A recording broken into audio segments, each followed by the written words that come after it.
Hi there, Russ Lagan, VP of Growth for eXp Realty, and today I am actually at a casino broadcasting live for you guys, and today I've got an amazing show for you.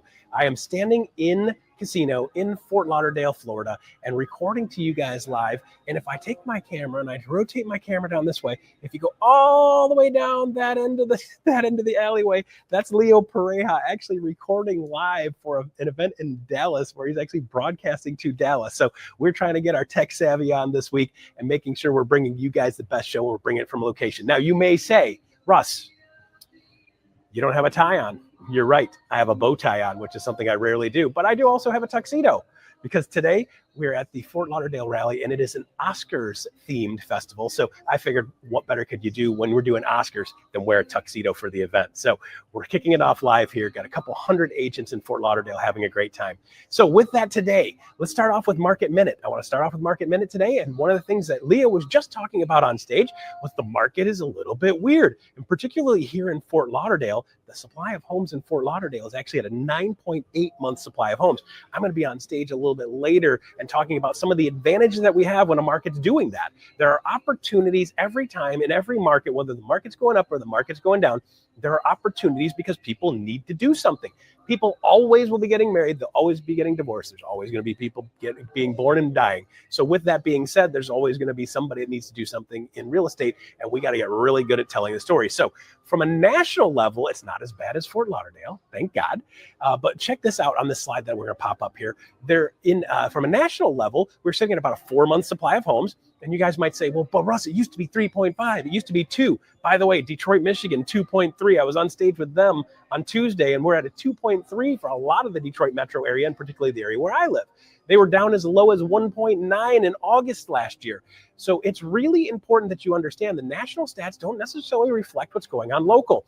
And even on a national level, 4-month supply of homes still means it's a seller's market, which means sellers still have a choice. If you get your house on the market and price it right, they're still getting good, solid offers. By the way, additionally, 21% of sales nationally, 21% of them actually went for over asking price still last month. So when you're looking at an overall market, we're still tracking for around 4.02 million homes sold this year. Now that actually dropped down quite a bit from last month's projections. So what you got to understand is that knowing what's going on in your specific market is key for you to be able to tell the story and make sure people know what's going on so that they can make good decisions. So if you're in a market with a 9.8 month supply of homes, guess what? You're going to want to make sure you're doing a price that is priced below the other properties, because that means there's less sales, less buyers in the market, which means price is going to be absolutely paramount. You've got to price a house right. So if you haven't had built that skill set, it's time to learn that skill set. So there you go, market update for this month right now. And with that being said, let's kick it over to KGCI Radio with Ian Wheatley. Ian Wheatley, take it away, brother. Hey, thanks for popping by Big Agent Meeting. Don't forget, you can tune into the Big Agent Meeting each week right here on KGCI Real Estate On Air. Hey, calling out to all your real estate investors, tune into our Wealth Wednesdays because this is your place each week on KGCI Real Estate On Air, where we're going to be giving you the strategies and the tactics that real estate investors and agents are using each week to grow wealth beyond the next commission check. And coming up right after today's Big Agent Meeting, we have our weekly Friday focus. This week, we are plugging into the top tools for real estate agent marketing because, let's be real, you're wasting time on content and missing the follow-up that actually builds your pipeline. So to help with all of that, we've got Carrie Sauvé, real estate's AI queen, joining us to kick it all off, who will be sharing how to plug AI into your system so it feels human and saves you 10 plus hours a week. We'll also be finding out what other tools that top producing agents and teams are using. So if you're looking for no to low cost tools to enhance your real estate marketing efforts, this week's Friday focus is a cannot miss. But Ian, what if I do miss it? How could I possibly catch up? Am I getting a little too cute? My apologies. That's going to be easy. Mobile apps and podcasts. We publish all of our Friday Focus episodes the same day that they air. So scan this QR code over here and either download our always free KGCI Real Estate On Air mobile app for iPhone and Android, or hit the buttons to subscribe to the podcast channels on Apple, Spotify, and iHeart. And failing that, you can just Google KGCI Real Estate On Air. All right, there you go. Ian Wheatley, thank you very much. KGCI Radio, of course, always bringing value, always bringing something to the table that you can take and put into your business right now. Being connected is everything, and KGCI Radio helps keep you connected. So thank you very much for that, Ian Wheatley. Now, next up, the one and only Holly Mabry, talking about what's going on in brokerage operations update. Take it away, Holly Mabry. Well, hi, everybody. I am so excited because not only have we been on the road with all the regional rallies, and we're not even done yet. That's what's so exciting. But we also have been hearing from many of you about what's going on with boots on the ground and things that you're needing from us. And so we wanted to make sure we were extremely responsive, and we wanted to bring you something to help you as you're working with clients real time in negotiations and things like that. How would it work if you amend your compensation? Now, these are conversations that we've been having for a while. With the buyer-broker agreements, we know that we want to establish that fee up front. We should never probably amend up. You want to establish your full fee up front. Like, are you getting a bonus? All of those types of things, and have it in a definitive term, because that's part of the NAR settlement. Now, we do recognize sometimes you go and the buyer says, all right, I agree to this amount, but let's see what the seller will pay. And you make that offer to the seller, and the seller comes back and says, you know what? I see you. I'm only willing to pay this much. And it's below what your buyer has said.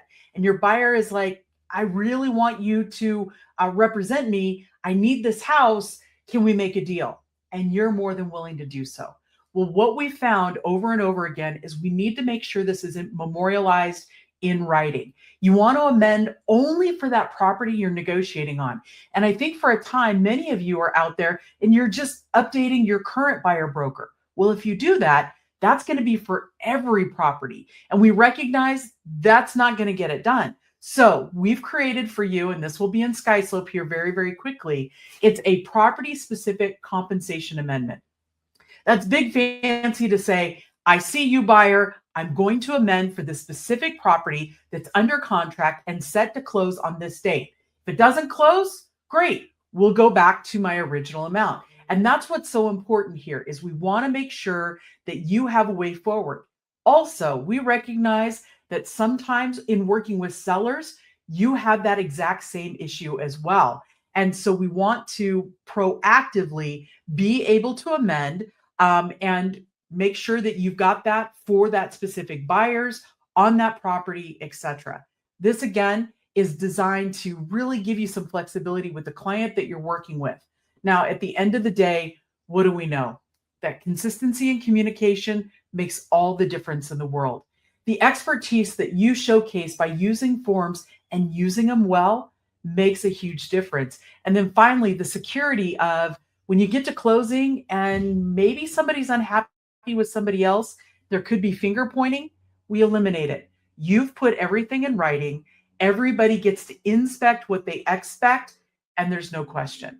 If you have more, please check in with your state broker teams. They're going to be training on this form. And again, it's just another tool in your toolbox. Thanks, guys. We'll see you very soon.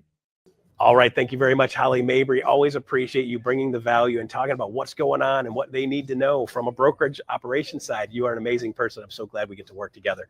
All right. Next up, we have the one and only Leo Pareja talking to Adam Coates. Take it away, Leo. Adam, thank you for joining me. I'm super excited to share your story on the Big Agent Meeting.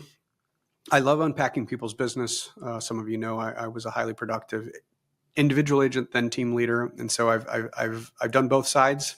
I always like loving on the solo producers because it is substantially more profitable, right? Sometimes you see a top team leader have these crazy numbers, but then I ask, what is the net? What is the margin? And so, I think you've experienced both. So let's jump into it. You had an amazing 2024 with 40 plus units, around $50 million in volume, and you are crushing that this year. So take us through whatever part of the story you want to start at, and share some of that really cool journey you had. Yeah. I think a lot of us got into the business and read the MREA, the Red Book, from old Keller Williams. And when I was first in the business in 2014, I just wanted to make $1 million. I didn't know how. And in my area, I just assumed I'd have to have a big team. So that was my entire focus for the first 5 years of my career. I had 3 teams. I killed it 3 times. Eventually, I built it up again to 18 agents and like 6 staff.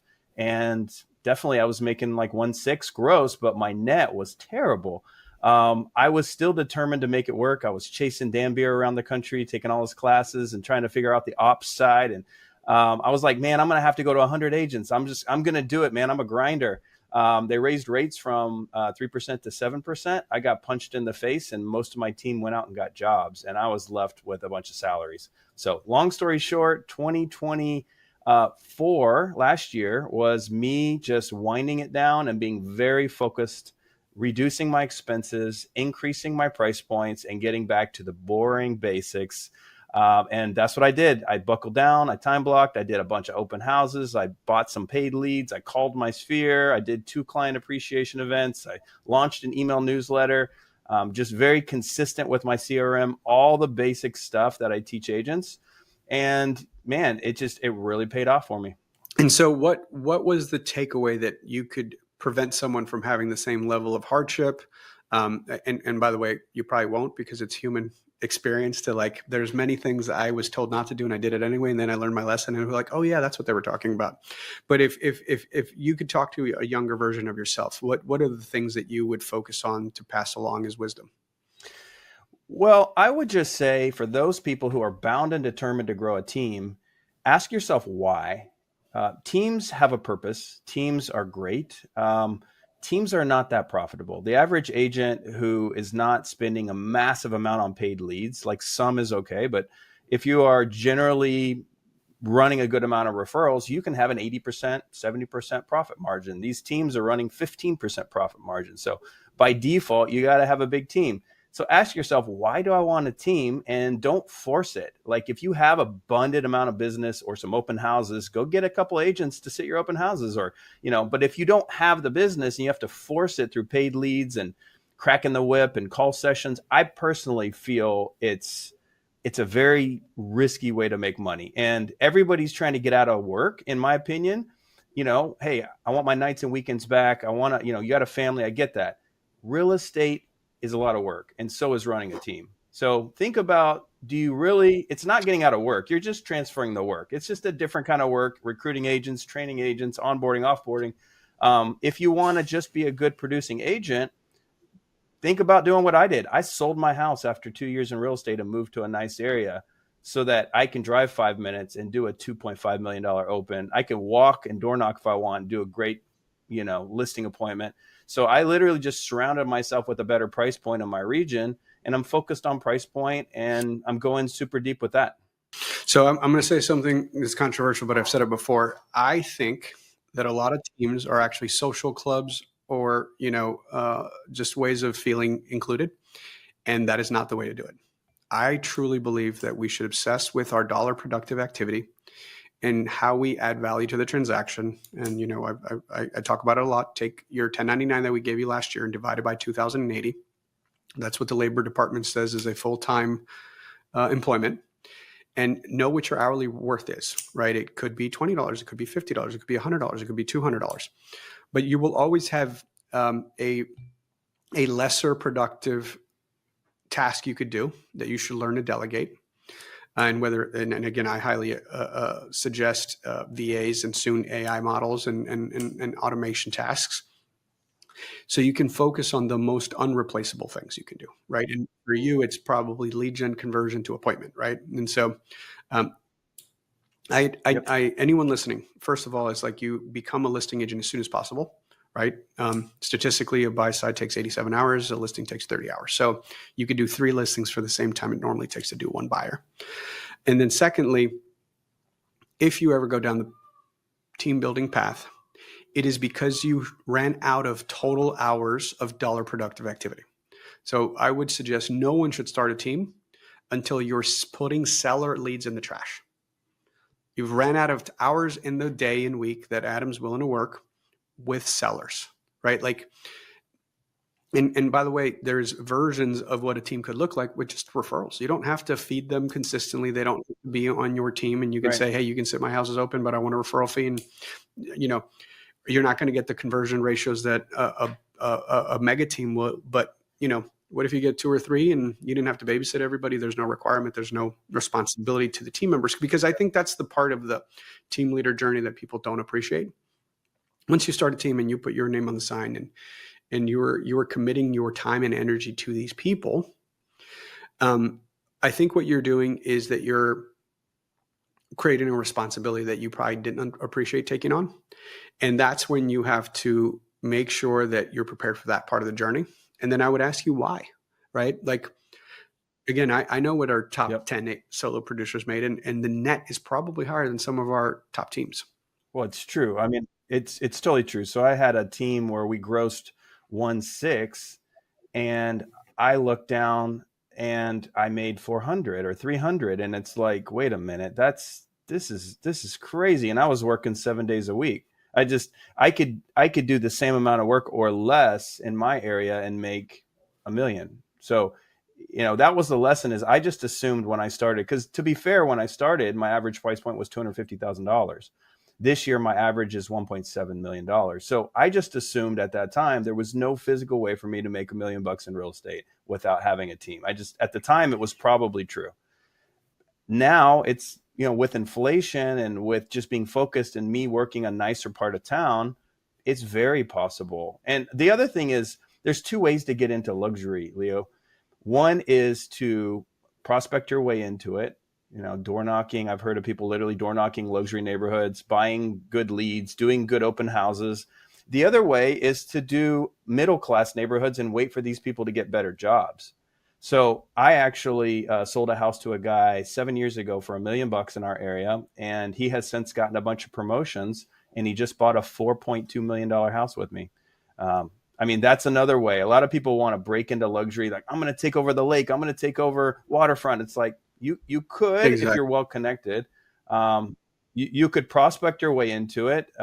You're up against a lot of good people. You could also do the boring basics, get a bunch of base hits, and let them grow into a bigger business. Absolutely. And how do you make sure that you are spending your time on the most productive activities? And what is the best guide for someone? Our average per person productivity in the US last year was close to 5.4. You were literally 10 times that. How do you go from the average to the elite, in your opinion, as a solo producer? Well, the number one thing that agents won't do is to time block lead generation. And if they happen to have a good business that's already generating some opportunities, they don't time block lead follow-up. So I personally am a big nerd with the CRM. I think that you need to have 2 sets of time. You need to go do some lead generation, and you need to be working through your tasks and do lead follow-up. Those of you who are killing it, but they're not doing those 2 things, they would double their business if they did those 2 things. Like, hey, their phone's ringing off the hook. They don't have to use a CRM. Their business would be much stronger if they did. So the bottom line is that you need to have some repeatable lead generation system. For me, it's always been paid leads and open houses, followed by my sphere of influence. So for 11 years now, I've been very, very prospecting based. I do great with my past clients. I do client appreciation events, newsletter. I call them, I gift them, send them. We used to do pies once a year. I send them a calendar once a year. Like, we do it all. The reality is, I got into real estate at, in some ways, a favorable time, 2014, in some ways unfavorable, because when they raised rates, all my past clients, and I was very buyer heavy, they all locked in and they haven't sold. So all of my fantastic systems and follow-up hasn't produced as many listings as you would have expected, because I don't drop the ball on these people. In fact, I have about 50 touch program throughout the year. Anniversary card on their home year anniversary. I mean, they get it all from me. So when I'm not getting the turnover because they're all locked into a 3% interest rate, what do? Well, I just keep prospecting. I just keep getting more buyers. Yes, I have plenty of listings, 20, 25 listings a year, but I'm just out taking buyers and keeping my pipeline full. So I really think that the solution that most people avoid is lead generation. Well, I think that's a perfect way to end. I appreciate your time. Congratulations on your success. And I can't wait to see where you end up on 2025, because it looks like you're going to give everybody at the top 3 a run for their money. All right, so there you go. Leo, Adam, awesome. Great information, something you can take and put into your business today. So I appreciate that a bunch. And by the way, we are live. We got people wandering around. It's a casino, so do what you got to do. Keep on rolling. Hey, one of the things about learning how to do this stuff is not being fazed by the stuff going on around you. You just keep on rocking and rolling, right? So with that, next up, we have Brian Ellington, Chief Learning Officer of EXP. He's going to be having conversation with the one and only Jesse Dow. I love Jesse. I got to see him in person last week. And I can't wait to hear this interview. So, Brian, take it away, brother. Thank you so much. Hey, I recently had a chance to sit down with Jesse Dow, top agent, team leader, and also attractor for EXP. And we talked about social media, primarily YouTube, and how he uses it to generate a massive amount of business. Now, Jesse took a unique perspective, one that I hadn't heard before, about video length, making videos that are property tours anywhere from 30 minutes to 2 hours. And the answer for him was very simple. Because that average view duration number is so important to being found on YouTube as a search engine, he really wants to drive that up through his videos. So he focuses on 30-second retention, his average view duration, and more things as well as he'll share to make sure that his videos get found and that he is the agent those folks choose to use. Enjoy. Jesse, a little bit of background about yourself before you are the Jesse Dow that we know and love. How'd you get there? Yeah, before I got into real estate, I was actually in the brewing industry for about 20 years, and not like the brewing that most people think. I wasn't like brewing up the concoctions to make brew. I actually was in the corporate side. So still primarily on the corporate sales side. So my last journey in the industry, I was actually calling on some of the largest convenience store headquarters in the country. So Chevron, 7-Eleven headquarters, so on and so forth. So that was my journey up until real estate. Okay. And so you became a real estate agent. How long ago, by the way? Actually, I'm coming up on 8-year anniversary this July 2025. 8 years. And I know you've done some significant attracting to EXP. Are you still in production today? So we still have a team and we still generate sales. So we kind of built like a Zillow Flex model, essentially, where we use and leverage other teams to close our transactions. But we still do have a team out in Portland, Oregon that we own 100%. And then my wife has some business in Idaho that I manage her agent. She just generates the deals, he closes them. So kind of a little bit. And then I do some personal deals and some deals for some friends. But for the most part, it's pretty much just the agents that are closing our deals for us. Okay. And social media is what we came together to talk about. Is that the exclusive driver of your business, the biggest driver of your business, one component of your business? Yeah, I'd say it's about 90% of our business, which is video, primarily in the YouTube long form space. But yeah, I think there's definitely a lane for all social media platforms. I just think that you have to leverage and use it the right way. And depending on how much volume you want to do is what platform I think you should be focused on. Yeah. And we see that too with a lot of folks kind of picking a platform and really just trying to dominate that among the top agents that we've been interviewing for this. Is that to say though, that YouTube is really exclusively the only platform that you're posting content on? Are you also using any of the others? So with YouTube, it's primarily relocation clients. So, so as far as like making targeted content for lead generation purposes, yeah. We do also post it we do make content for Instagram and whatnot, but it's more like for brand ubiquity and saying like, when people are out searching us on Instagram or TikTok or Facebook, like we still have content on all those platforms, but with real estate sales specifically, but then also for real estate attraction, we do it the same way also. So it's more of like a 360 brand play, but like I said, it's the agents are reaching out to us. Agents and consumers are reaching out to us primarily through YouTube. And I was actually just talking to someone yesterday who said they actually saw some information on Facebook, the Facebook Reels, which it's kind of interesting now. Like a lot of the Instagram stories they obviously push into Facebook, but we get way more reach outs through Facebook. And now I'm starting to see Facebook pop back up as an instrumental play in the space. Yeah. And everyone's saying like, oh, I found you on Facebook. And then I went and did more research on YouTube. And actually last week I was at the Jared James training for the solo producers over 4 million or 2 weeks ago. And he was like saying, oh, if you want to learn how to do Instagram, go to YouTube. And it's funny, like everyone always pushes back to YouTube to go and learn. So that's what we always say is like long form is for education and learning. Short form is for entertainment and like, heavy consumption of social media. Well said. And so I'm curious, when your content is being pushed over to these other channels for the brand ubiquity that you said, is it the same content just chopped up differently, or are you shooting completely different content for those platforms?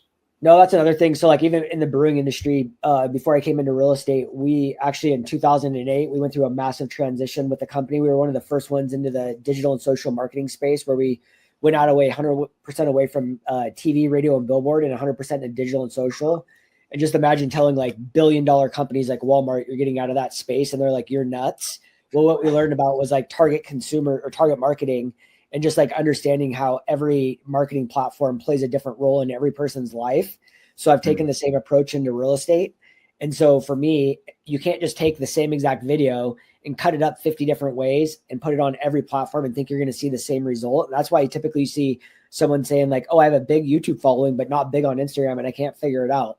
It's because they're typically taking the same video and posting it on the same platform or different platforms.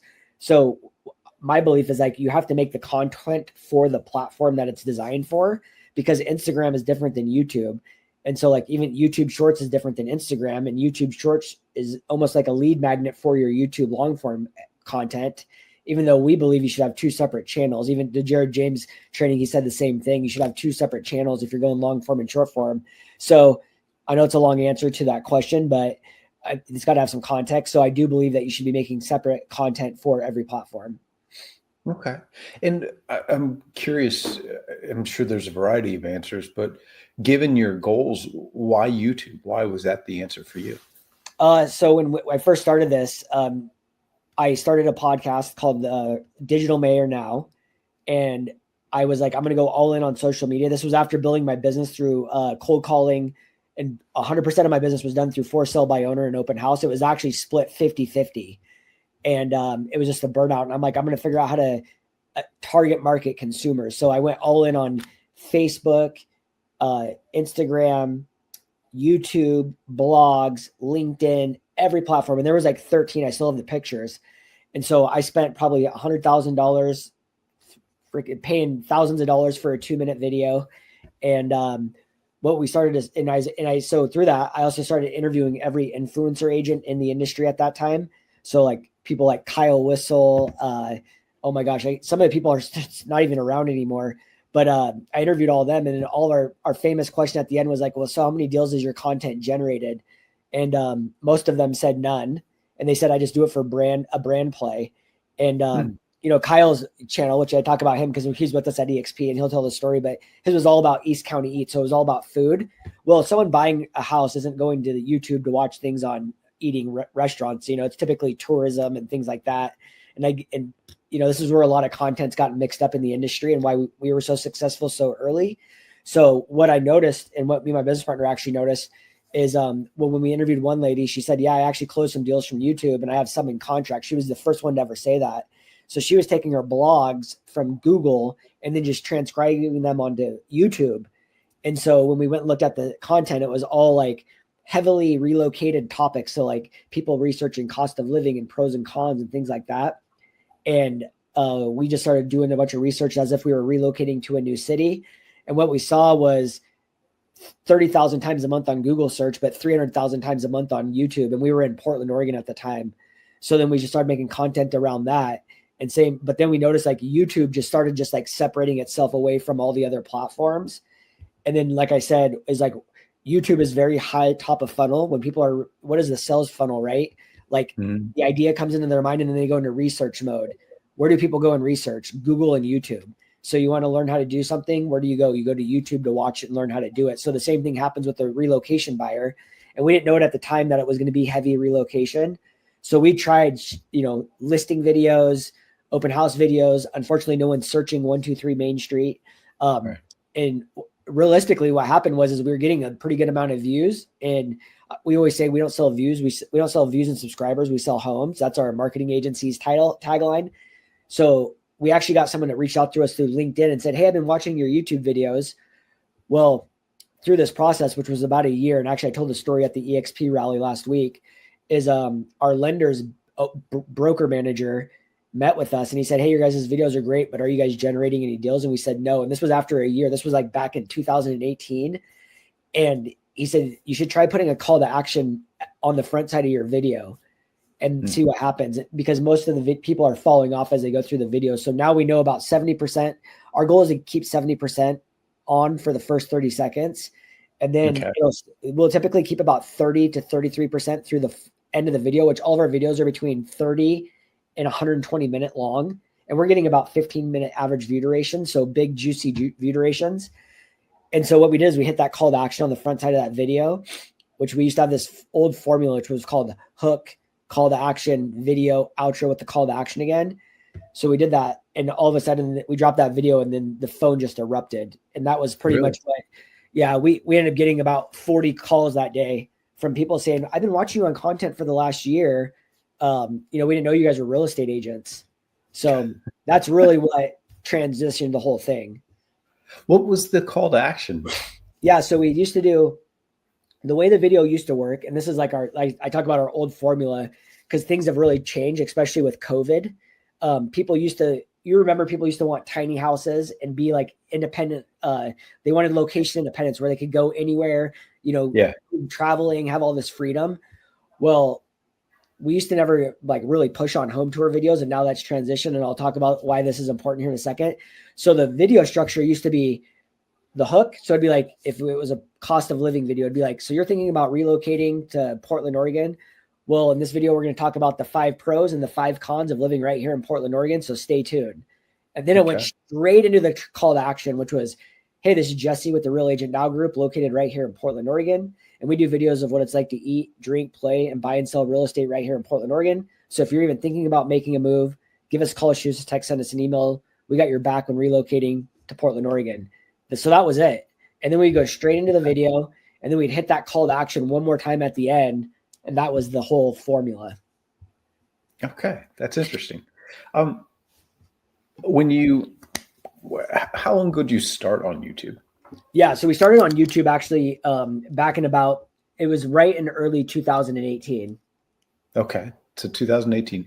And just out of curiosity, how much time elapsed before you really started generating deals from it? Yeah. So like I said, nobody had ever cracked this code, and we were just following what was being taught by, Tom Ferry's of the world. And, everybody was predicating their success on subscribers and views, like 1 million view agent, get up on stage, tell everyone how you did it. Right. So it was all this virality.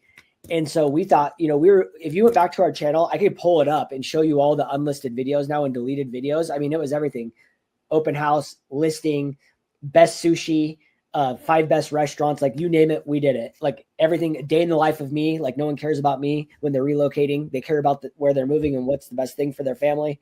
So we did videos, like I said, for like over a year and hundreds of videos before we ever closed a single deal. And the first one was just because someone was so motivated to get a hold of us.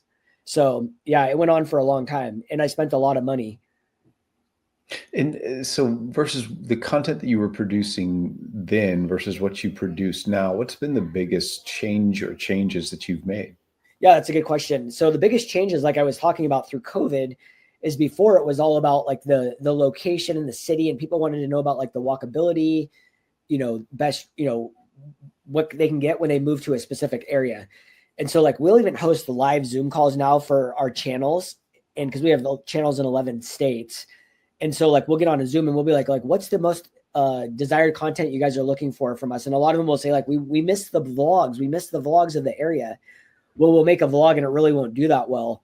And so now, and we used to be pretty anti-home tour because we're like, nobody cares about the houses. But when COVID hit, what we saw was everybody wanted bigger houses. They wanted more land, and they wanted some space. And everybody was being able to work from home. So we actually kind of like created this hybrid model, which we call it a hybrid home tour model, where it's a very long form home tour where we do inject a little bit of the vlog element of it too. But there is a specific structure you have to do, because like if the video is anywhere from 30 minutes to 1 hour and 20, you better have like really good content and a lot of good hooks and a lot of good structure. And so that's primarily most of our videos now are home tours, but we're usually using like fully staged beautiful model homes. Okay. And you're doing 30-minute to 2-hour long videos here. So Yeah. this is not a quick kind of MTV cribs, bunch of jump cuts and all in there. You're going through bit by bit. What do you think keeps people in those kinds of videos? Are you showing them the properties that they might purchase? Are these daydream videos? No, it's not daydream videos. And like, that's what we always say is like the ones that are the $10 million houses, like those are great for like people that are hanging out at 3 a.m. and probably don't have a job that can afford it. So going back to my rally cry, we sell homes, not views and subscribers, is when you're building a channel, a lot of times we get a lot of people that are like, especially if they're joining our agency program, they'll say, well, you have a channel in Houston, like you're going to be my competition. And we've always said since day one, you can go back to our videos, trainings from like 18. And I always say, look, if someone's moving to your city, just because I'm the only agent on YouTube, trust me, I'm not getting 100% of the relocation clients. They're going to go find someone else. So you start to develop your own like niche target audience. And so like a good example is my wife here in the Boise market. She really focuses on acreage homes with RV bays. So almost every single one of her videos includes an RV bay or acreage. And so when she's making her content, it's all about that. And actually, like if it's an RV video, we can go back in the analytics and see that the big giant spikes and the retention rates are all happening around the garage, which is crazy. Really? So I would say like most of our clientele, I mean, our average price point with her team is like almost $1 million. And so when you talk about like what keeps them engaged, it's one is the structure and also like the teasers at the beginning. We call them hooks and then micro hooks. So if you're like, and then also we're reviewing the analytics every time we drop a video. And what I mean by that is it takes about 24 hours for the analytics of the video to pop up to see where like the retention graphs are and the drop-offs. So like if I see like a big drop-off, I'm like going back to see exactly what happened during that drop-off to see like why people left. So like, for example, a couple months ago, she dropped this video where we saw like the worst drop-off ever. And I'm like, what happened with that drop-off? And so I went there and looked, and what she said at the beginning of the video was very interesting. So she had really good retention in the first 30 seconds. And then like all of a sudden I saw this massive decline. And so what she said is when she got into the kitchen, so she did the entry and walked in the house. And as soon as she hit the kitchen, she said, by the way, this builder is offering an incentive through the month of January. If you close by the end of January, they're paying $30,000, blah, blah, blah, blah, blah. Well, it's just like anything else in life. She didn't give enough debits in there to get her withdrawal. And she hadn't so basically she was putting her value on the front side of that video of what she wanted, which were reach outs. Also after January, that video is dead. But two, everyone was just like, there was no value given yet. And she was hitting them with to me, that's almost like a soft close. And people didn't like that. And then they just skipped right past it. So we learned a lesson, changed it up on that, didn't never do that again. So it's really agent to agent and everything's variable, but there is a very, generic outline that we use for most channels and most of our clients as well to help them generate content. Because really, and especially in YouTube world, there's a couple of traffic sources that pushes your content. Search is like the SEO. And this is like what we used to really focus on. So when you talk about also what has changed, it's really where do we want our views coming from? Do we want it coming from high targeted SEO search, which that's what everyone would say yes to, and so does ChatGPT. However, if you ask them what is more relevant, search or browse, which browse is actually YouTube's algorithm, browse is way more powerful because YouTube's algorithm is way more powerful knowing what people actually want versus targeting what people are actually searching. And that's where you get those big, long, juicy average view durations. Because what's everyone's goal in life on social media? To keep your attention longer. So if they know that my video keeps you on for 12 minutes and my competition keeps them on for 8 minutes, guess whose video they're going to put in front of everyone else first? Mine. So you'll see like on browse, which is the algorithm and so is suggested, you'll see the average view durations are way higher, but the views are 10 times greater. So if you focus 100% on average view duration, you will naturally get way more views in general. When you're out there looking at your channel, you mentioned your metrics before. Yep. What do you learn from looking at your metrics? What are like the last couple of like big insights that you had studying those? Yeah. So really, I always say like I learned from like what is like kind of like the buzz of everything going on right now. So the one thing I would say is like once you're like an established creator, because YouTube does this thing where it will rank your latest video against your last 10 videos. So it'll say like this video is ranked number 3 out of your last 10 as far as viewership goes. And so like when you're on the come up and you're like starting to build this thing, it's always 1 out of 10, 1 out of 10, 1 out of 10. And then it starts slowing down, 2 out of 10, 3 out of 10, 1 out of 10, 6 out of 10, 8 out of 10. So if you're consistently dropping really good content over and over and over, you're going to start to have it where it's like 8 or 9 out of 10s almost every single time, because it's just, you're competing with yourself at that point. So for me, as I always tell everyone, is like, don't let the video you drop today determine the success of your future. Like, don't let it be the measuring stick of your content, because that will kill yourself. Also, comparing yourself against every other agent in the market. I see this I get these agents are like, I saw so-and-so did this video. I saw so-and-so do that video. And I'm like, a lot of these agents are buying views and subscribers. And we don't even know if they're doing any business. So let's just focus on what works. So I'm constantly looking at average view duration. I'm looking at the first 30 second retention rate. I'm looking at, even like on YouTube, like they've kind of helped you a little bit on the click-through rate. It'll have a little indicator on the click-through rate. It'll say this video is being viewed more, or this video is being viewed less, or click-through less. It's not as popular. But the one thing it's not telling you, it's going to a broader audience. So the reach is getting up significantly higher. So naturally, if you have a bigger reach, you're going to have a lower click-through rate. So there's like different bracketed plays for how many views, how many views versus how many impressions and things like that. It's just like, unless you're a data nerd like me, it's not going to be very fun. So I just say, focus on the average view duration. That's all you need to focus on. And if you're starting a brand new channel, you can't make these big giant videos, because you kind of have to build up to that, because YouTube's not going to trust you yet either. They want trusted partners and know that you're consistent. So we actually only do 1 video a week. That's it. And so 1 video a week is all you really need.